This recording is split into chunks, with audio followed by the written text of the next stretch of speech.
Alors, rebonjour encore une fois et bienvenue dans cette vidéo d'introduction au management.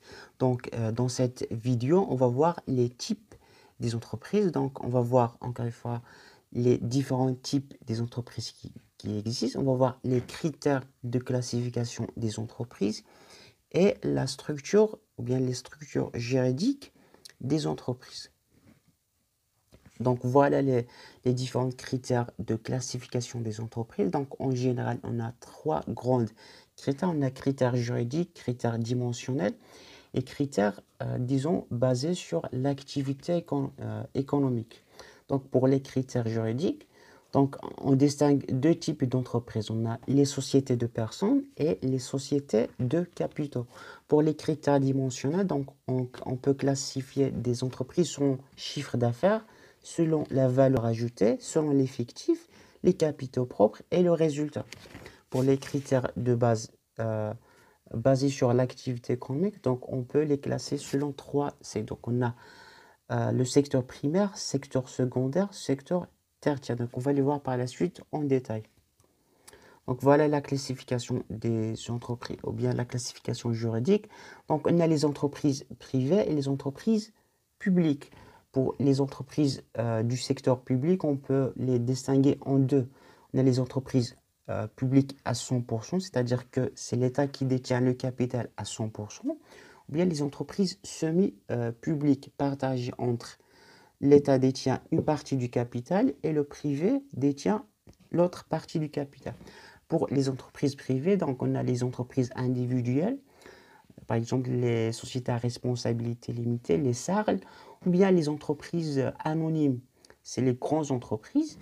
On peut trouver également les autres types des entreprises, c'est les entreprises, ou bien les coopératifs.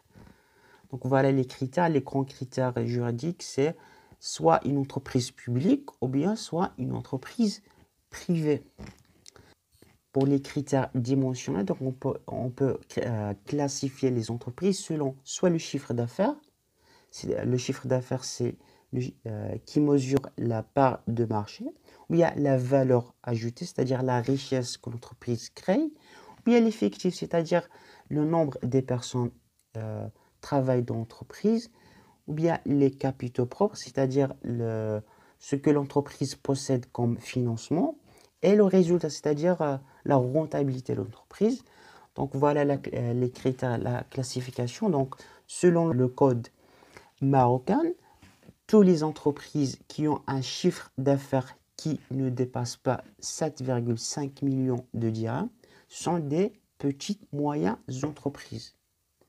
Donc pour les autres critères, par exemple, quand on a entre 1 et 10 employés, c'est une petite entreprise. Quand on a 10 à 500 employés, c'est une entreprise moyenne. Quand on a 500 à 1000 employés, c'est une grande entreprise. Et quand on a plus de 1000 employés, donc c'est une très très grande entreprise. Pour le troisième critère, c'est le critère économique. Donc en général, on distingue trois grands secteurs d'activité. On a le secteur primaire, le secteur secondaire et le secteur tertiaire.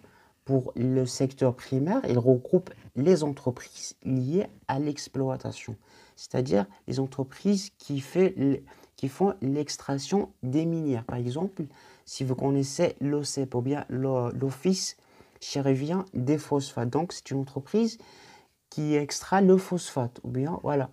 Pour le secteur secondaire, donc ça ressemble les entreprises qui réalisent la transformation des matières premières en biens de production et des biens de consommation. Par exemple, les industries, les BTP ou bien les entreprises tout simplement qui font la transformation qui prend des matières premières pour produire d'autres biens finaux, tout simplement. Pour le secteur tertiaire, il inclut les entreprises qui réalisent la production des services. Par exemple, les banques, les assurances, les écoles privées, ce qu'ils font, ils produisent des services. Donc voilà en général les critères de classification des entreprises. Donc par la suite, on va voir l'environnement interne et l'environnement externe. On va voir en détail tous les éléments qui influencent l'entreprise à l'extérieur et à l'intérieur. Donc, on va les voir dans la vidéo prochaine.